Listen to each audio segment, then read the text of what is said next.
ഇടവേളയെടുത്ത് പ്രതിപക്ഷ നേതാവ് V D Satheesan തിരുവനന്തപുരത്ത് എത്തിയിട്ടുണ്ട്. മാധ്യമങ്ങളെ കാണുന്നുണ്ട്. അതിലേക്ക് ചരിത്രത്തിലെ ഏറ്റവും കൂടിയ വേഗത്തിലാണ് സ്ഥാനാർത്ഥികളെ തീരുമാനിച്ചത്.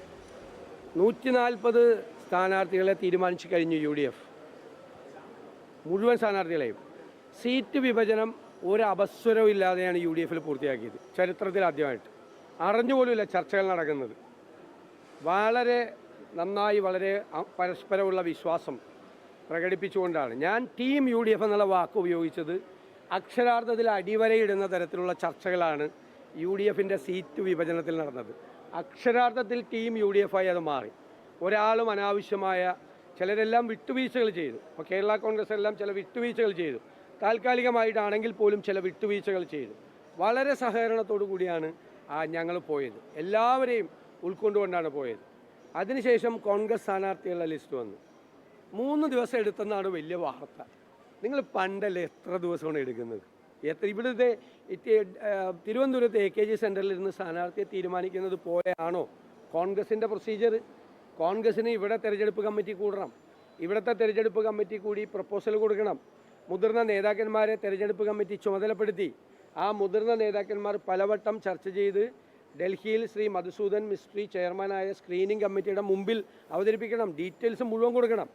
അത് കോൺഗ്രസ് പ്രസിഡന്റ് ശ്രീ മല്ലികാർജ്ജുൻ ഖാർഗെയും ലോക്സഭാ പ്രതിപക്ഷ നേതാവ് ശ്രീ രാഹുൽ ഗാന്ധി ഉൾപ്പെടെയുള്ള സെൻട്രൽ ഇലക്ഷൻ കമ്മിറ്റിയുടെ മുമ്പാകെ വെക്കണം. അത് എന്നിട്ടാണ് തീരുമാനം എടുക്കുന്നത്. ഒരു പ്രൊസീജിയറാണ്.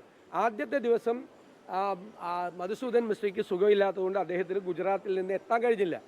ആദ്യത്തെ ദിവസം ഞങ്ങൾ 24 മണിക്കൂറിനകം സ്ഥാനാർത്ഥിയെ 50 പേരെ പ്രഖ്യാപിക്കാൻ ഞങ്ങൾ റെഡിയാണ്. പക്ഷേ അദ്ദേഹത്തിന് എത്താൻ പറ്റിയില്ല. ആരോഗ്യ പ്രശ്നമാണ്. എല്ലാ മാധ്യമപ്രവർത്തകർക്ക് അറിയാം. പിന്നീട് എടുത്തത് എത്ര സമയമാണ്? 48 മണിക്കൂറാണ് എടുത്തത്. ആ 48 മണിക്കൂറിനകം ചരിത്രത്തിലില്ലാതെ സാധാരണ നേതാക്കന്മാർ എത്ര ദിവസമാണ് ഡൽഹിയിൽ പോയി ഇരിക്കാറുള്ളത്? എത്ര ദിവസമാണ് ക്യാമ്പ് ചെയ്യാറുള്ളത്? ഇവിടെ 48 മണിക്കൂറിനകം സ്ഥാനാർത്ഥികളെ നിർമ്മിച്ച് പൂർത്തിയാക്കി. എനിക്ക് കുറച്ച് പരിഭവം പങ്കുവയ്ക്കാനുണ്ട് നിങ്ങളായിട്ട്. എല്ലാവരോടുമല്ല. നിങ്ങൾ കഴിഞ്ഞ കുറച്ച് ദിവസങ്ങളായിട്ട് കോൺഗ്രസിനെ ഇല്ലാത്ത വാർത്തകൾ ഉണ്ടാക്കി ആക്രമിക്കുകയാണ്. ഒരു ചാനൽ കഴിഞ്ഞ 48 മണിക്കൂറിനുള്ളിൽ ഏകദേശം 40ഓളം വ്യാജ വാർത്തകളാണ് കോൺഗ്രസിനെതിരെ ഉണ്ടാക്കിയത്. അന്തരീക്ഷത്തിൽ നിന്ന് ഇല്ലാത്ത വാർത്തയുണ്ടാക്കി നുണബോംബാണ്. ഒരു 2 മണിക്കൂറിൻ്റെ ആയുസ് പോലുമില്ല. ഞാൻ എണ്ണി വെച്ചിട്ടുണ്ട്. ഞാൻ പേരൊന്നും പറയുന്നില്ല. എനിക്ക് പേര് പറയാൻ ഭയമൊന്നുള്ള ആളല്ല എന്ന് നിങ്ങൾക്ക് എല്ലാവർക്കും അറിയാം. പേരൊന്നും പറയാൻ പേടിയുള്ള ആളൊന്നുമല്ല ചാനലിൽ. പക്ഷെ ഞാൻ പറയുന്നില്ല. എൻ്റെ ഔചിത്യം കൊണ്ട് ഞാൻ പറയുന്നില്ല.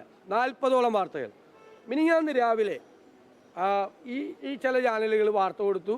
മുഖ്യധാരാ ചാനലുകൾ അത് ഏറ്റെടുത്തു. എന്താ പറഞ്ഞത്? സുധാകരനും അടൂർ പ്രകാശും മത്സരിക്കും. അപ്പം ഞങ്ങൾ തീരുമാനം എടുത്തിട്ടില്ല. ഞങ്ങൾ പറഞ്ഞില്ല MP മത്സരിക്കുന്ന കാര്യം കേരളത്തിലെ നേതാക്കളല്ല തീരുമാനിക്കുന്നത്. അത് അഖിലേന്ത്യാ കോൺഗ്രസ് നേതൃത്വമാണ്. ഞങ്ങൾ അവരോട് പറഞ്ഞു MP മത്സരിക്കാൻ താല്പര്യമുള്ളവരും അവർ മത്സരിക്കണം. അവരുടെ താല്പര്യം മാത്രമല്ല, ചിലർ അവർ മത്സരിക്കണം എന്ന് ആവശ്യപ്പെടുന്നുണ്ട്. അതൊരു തീരുമാനം എടുത്തു തരണമെന്ന് പറഞ്ഞു. നിങ്ങൾ സുധാകരനും അടൂർ പ്രകാശും മത്സരിക്കും എന്ന് വാർത്ത കൊടുക്കുമ്പോൾ ഒരു തീരുമാനവും ഡൽഹിയിൽ എടുത്തിട്ടില്ല. ഞങ്ങൾ അത്ഭുതപ്പെട്ടു. ഞങ്ങളറിയാതെ എല്ലാത്തിലും വാർത്ത വരിക. രാത്രിയായപ്പോൾ നിങ്ങൾ നേരെ മാറി. എന്നിട്ട് പറയാം സുധാകരനും അടൂർ പ്രകാശും മത്സരിക്കില്ല. അപ്പോഴും തീരുമാനം എടുത്തിട്ടില്ല അവർ മത്സരിക്കില്ല എന്ന്. ഞങ്ങൾ തീരുമാനം എടുത്തിട്ടില്ല, അപ്പോഴും മത്സരിക്കില്ല എന്ന് തീരുമാനം എടുത്തിട്ടില്ല. നിങ്ങൾ എന്തിൻ്റെ അടിസ്ഥാനത്തിലാണ് ആ വാർത്ത കൊടുത്തത്? കോൺഗ്രസിൽ കുഴപ്പമാണെന്ന് കാണിക്കാൻ വേണ്ടി. എന്നിട്ട് മത്സരിക്കില്ല എന്ന് പറഞ്ഞിട്ട് ഇന്നലെ രാവിലെ വീണ്ടും സുധാകരനും അടൂർ പ്രകാശും മത്സരിക്കും, MP മത്സരിക്കും, ഹൈക്കമാൻഡ് കീഴടങ്ങി.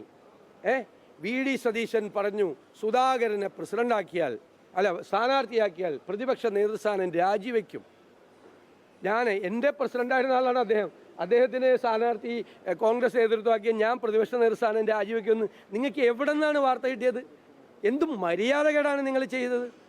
ഒരാളും പറഞ്ഞില്ല. അപ്പോഴും ചർച്ച ചെയ്തിട്ടില്ല. അപ്പോഴും ഇത് ചർച്ച ചെയ്തിട്ടില്ല.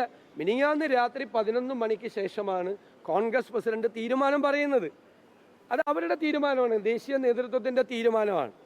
എന്നിട്ട് നിങ്ങൾ മത്സരിക്കുമെന്നും മത്സരിക്കില്ലെന്നും എന്ന് പറഞ്ഞുകൊണ്ട് എനിക്ക് എൻ്റെ സങ്കടം, വിശ്വാസ്യതയുള്ള ചില മുഖ്യധാരാ ചാനലുകൾ കൂടി ഈ വാർത്ത ഏറ്റെടുത്ത് കഴിഞ്ഞ 48 മണിക്കൂർ നിങ്ങൾ അവരെ വ്യക്തിപരമായും നിങ്ങൾ അധിക്ഷേപിച്ചു, അവരെ വിവാദത്തിലാക്കി ചെയ്തു. ഒരു അടിസ്ഥാന ആ വാർത്തയ്ക്ക് ഉണ്ടായിരുന്നില്ല. കാരണം കോൺഗ്രസ് നേതൃത്വത്തോട് ഞങ്ങൾ മാറി നിൽക്കുക. അവരുടെ അഭിപ്രായം പറയാൻ വേണ്ടി ഞങ്ങൾ കാത്തിരിക്കുക. മിനിഞ്ഞാന്ന് രാത്രി ഈ അവസാനത്തെ ചർച്ച നടക്കുമ്പോൾ ഇത് വരുന്നത്. നിങ്ങൾ കോൺഗ്രസിനോട് ഇത്ര ക്രൂരത കാണിക്കരുത്. അത് AKG സെൻറ്ററിൽ നിന്ന് ഞാൻ പറയുകയാണ്, പണം പറ്റുന്ന ചില ചാനലുകൾ കൂടി ആ കൂടെ ഉണ്ട്. അതിൻ്റെ കൂടെ മുഖ്യധാരാ ചാനലുകൾ കൂടരുത്. AKG സെൻറ്ററിൻ്റെ ചെലവിൽ കാര്യങ്ങൾ നടത്തുന്ന ചാനലുകൾ കോൺഗ്രസിനെതിരായി UDFിനെതിരായി നടത്തുന്നത് വ്യക്തിപരമായി എനിക്കെതിരെയുണ്ട്. അതെനിക്ക് പ്രശ്നമല്ല, എനിക്കതിനൊരു വിഷയമല്ല. എനിക്കെതിരെ എന്ത് പറഞ്ഞാലും എനിക്കതിനെ നേരിടാനുള്ള ചങ്കൂറ്റവും ആത്മവിശ്വാസമൊക്കെ ഉണ്ട്. പക്ഷേ കോൺഗ്രസിനെയും UDFിനെയും ഇല്ലാത്ത വാർത്തകൾ കൊണ്ട് അധിക്ഷേപിച്ച് ഞങ്ങളെ തോൽപ്പിക്കാമെന്ന് ആരെങ്കിലും കരുതുന്നുണ്ടെങ്കിൽ ഈ വാർത്ത കൊണ്ടൊന്നും ഞങ്ങൾ തോക്കൂല. ഞങ്ങൾ 100-ലധികം സീറ്റുമായി ഞങ്ങൾ അധികാരത്തിലേക്ക് തിരിച്ചു വരും. കേരളത്തിലെ ജനങ്ങളുടെ മുഴുവൻ വികാരമാണത്. ആ വികാരം ഉൾക്കൊണ്ട് ഞങ്ങൾ ഏറ്റവും ഭംഗിയായി ഞങ്ങളുടെ ടീം UDF, നിങ്ങൾ നോക്കിക്കോ, നിങ്ങളീ പറയുന്ന വാർത്തകളുടെ എല്ലാ അപ്പുറത്ത് ജനഹൃദയത്തിൽ UDF ഉണ്ട്. ഇവരെ താഴെ ഇറക്കണമെന്നുള്ള ജനങ്ങളുടെ അഭിലാഷമുണ്ട്, ആഗ്രഹമുണ്ട്. അതിൻ്റെ പുറത്ത് ഞങ്ങൾ തിരിച്ചു വരിക തന്നെ ചെയ്യും. ഒരു വാർത്തകൾക്കും, ഒരു തെറ്റായ വാർത്തകൾക്കും, ഒരു നുണ ബോംബുകൾക്കും കേരളത്തിലെ കോൺഗ്രസിനെയും കേരളത്തിലെ UDFിനെയും തകർക്കാൻ പറ്റില്ല. അത്രേ ഞാൻ പറയുള്ളൂ. MP-മാർ മത്സരിക്കേണ്ടെന്ന ഒരു പൊതുധാരണ തുടക്കം മുതൽ ഉണ്ടായിരുന്നു. ഏതെങ്കിലും ഘട്ടത്തിൽ അത് പുനഃപരിശോധിച്ചു?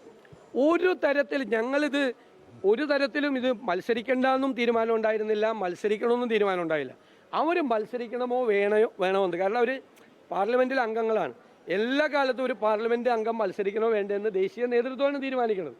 അപ്പോൾ അത് ശ്രീ രാഹുൽ ഗാന്ധിയും ശ്രീ മല്ലികാർജ്ജുൻ ഖാർഗെയും ഉൾപ്പെടെയുള്ള നേതൃത്വം ആണ് ആ തീരുമാനം പറയേണ്ടത്. ഞങ്ങൾ അവരുടെ മുമ്പിൽ പറഞ്ഞു ഇങ്ങനൊരു പ്രശ്നമുണ്ട്. അപ്പോൾ അതൊരു തീരുമാനം എടുത്തിട്ട് പറഞ്ഞാൽ ഞങ്ങൾ ആ പറയുന്ന വന്ന സ്ഥാനാർത്ഥികളുടെ പേരിലൊന്നും ഒരു പേര് പോലും ഞങ്ങൾ തീരുമാനിച്ചിട്ടുണ്ടായിരുന്നില്ല. കാരണം അവിടെ നിന്ന് തീരുമാനം എടുക്കാതെ വേറൊരു പേര് വരുന്നത് ശരിയല്ല. അത് മിനിയാന്ന് രാത്രി 11 മണി കഴിഞ്ഞിട്ടാണ് അവർ ആ തീരുമാനം പറയുന്നത്. പിന്നെ അവിടുത്തെ തിരക്ക് ഈ 2 ദിവസം കൊണ്ട് അവിടെ ആസാമിലെ CEC നടക്കുകയാണ്, സ്ക്രീനിങ് കമ്മിറ്റി നടക്കുകയാണ്, പോണ്ടിച്ചേരിയിലെ നടക്കുകയാണ്, തമിഴ്നാട്ടിലെ നടക്കുകയാണ്. ഞങ്ങളവിടെ 72 മണിക്കൂർ ചർച്ചയല്ല പോയിട്ട് ഞങ്ങൾ വെറുതെ ഇരിക്കുക. കാരണം കോൺഗ്രസ് പ്രസിഡൻറ്റും നിങ്ങൾ മനസ്സിലാക്കണം, അതൊക്കെ നിങ്ങളൊന്ന് ആലോചിക്കണം. നിങ്ങളുടെ മാധ്യമപ്രവർത്തകർ അവിടെ നിൽക്കേണ്ട, അവർക്കറിയാം തമിഴ്നാട്ടിൽ നിന്ന് നേതാക്കൾ വരുന്നു, പോണ്ടിച്ചേരിയിൽ നിന്ന് നേതാക്കന്മാർ വരുന്നു, ആസാമിൽ നിന്ന് നേതാക്കന്മാർ, അവിടെ ഇലക്ഷൻ നടക്കുക.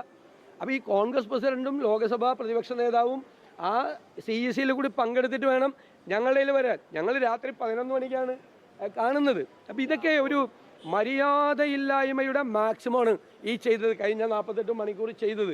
നിങ്ങളൊന്നെടുത്ത് നിങ്ങളിട്ടിരിക്കുന്ന വാർത്തകളൊന്ന് നിങ്ങളൊന്ന് കാണും, നിങ്ങൾക്കെങ്കിലും നാണം വരട്ടെ.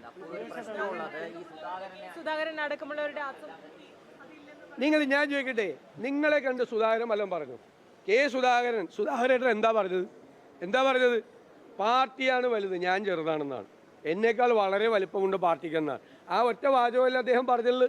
ആ ഒറ്റ വാചകമല്ലേ? നിങ്ങൾ ആ പാവത്തിന് എന്തിനാണ് അധിക്ഷേപിച്ചത്?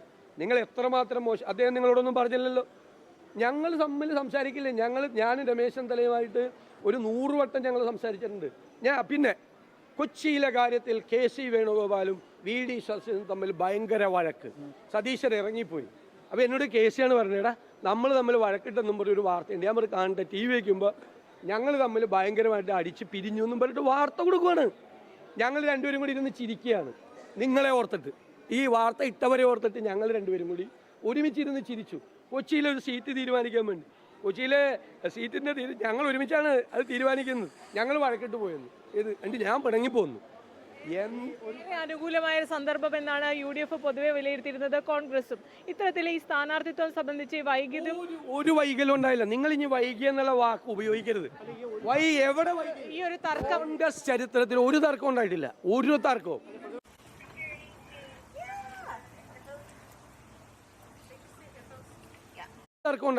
ഒരു തർക്കവും. അതെന്തിനാണെന്നേ? അത് കോൺഗ്രസ് നേതൃത്വം തീരുമാനിക്കണ്ടേ? CEC അല്ലേ തീരുമാനിക്കണത്. അവിടെ അവർ മത്സരിക്കണോ വേണ്ടോ എന്നുള്ളത് നിങ്ങൾ വലിയ വാർത്തയൊക്കെ ഇട്ട് നിങ്ങൾ തന്നെ വിചാരിക്കണം ഇത് ഭയങ്കര വൈകിയെന്ന്. ഇത് ഒരു പ്രതികരണം ഉണ്ടായില്ല, ആരുടെയും പ്രതികരണം ഉണ്ടായില്ല. നിങ്ങൾ ഉണ്ടാക്കിയതാണ്. സുധാകരേട്ടൻ പ്രതികരിച്ചോ? വല്ലതും പറഞ്ഞോ? അടൂർ പ്രകാശ് വല്ലതും പറഞ്ഞോ? അടൂർ പ്രകാശ് എന്താ ഇന്നലെ പോസ്റ്റ് ഇട്ടത്? അതേ പോസ്റ്റ് ഇട്ടത് എന്താ? പാർട്ടിയാണെന്ന്. പാർട്ടി അതന്നെ, പാർട്ടിയാണെന്ന് പറഞ്ഞില്ലേ? നിങ്ങൾ പിൻവലിച്ചാണ് വാർത്ത. പാർട്ടിയാണ്. ഒരാളും കോൺഗ്രസ്സിൽ ഉണ്ടാക്കിയില്ല. പിന്നെ സ്വാഭാവികമായിട്ടും സീറ്റ് അർഹതയുള്ള ഒന്നിലധികം ആളുകളുണ്ടാവും പല സ്ഥലത്തും. അപ്പോൾ അത് ഞങ്ങൾ അവരോടൊക്കെ സംസാരിക്കും, അവർക്ക് വിഷമമൊക്കെ ഉണ്ടാവും, ചിലർ വൈകാരികമായിട്ടൊക്കെ. അതൊക്കെ എത്ര കുറവാണ്. നിങ്ങൾ ചരിത്രം നോക്ക്. ചരിത്രത്തിൽ നോക്ക്, നിങ്ങൾ 2001 ഞാൻ ആദ്യം MLA ആവുമ്പോൾ ഡൽഹിയിൽ നിന്ന് തീരുമാനിച്ച 3 സ്ഥാനാർത്ഥികളെ മാറ്റുക ഇല്ലേ, ഇത് വേറെ 3 പുതിയ സ്ഥാനാർത്ഥികൾ വരികയാണ്. തിരിച്ചു വന്നതിന് ശേഷം ഇവിടെ അത് CPM-ലാണ് സംഭവിച്ചത്. ഒരു സീറ്റിൽ സ്ഥാനാർത്ഥിയെ തീരുമാനിച്ചിട്ട് അയാൾ ഇറങ്ങില്ല എന്ന് പറഞ്ഞു ഇല്ലേ, ഇറങ്ങില്ല എന്ന് പറഞ്ഞു. അതൊന്നും നിങ്ങൾക്ക് വാർത്തയല്ല. എന്നിട്ട് അയാൾക്ക് വേറെ സീറ്റ് കൊടുത്തു. ഞങ്ങളതിൽ ഒന്നും ഒരു പ്രശ്നം ഉണ്ടായിട്ടില്ല. എന്ത് രസകരമായിട്ടും എന്ത് ഭംഗിയായിട്ടും ഞങ്ങൾ ചിരിക്കായിരുന്നു നിങ്ങളെ ഓർത്തിട്ട്.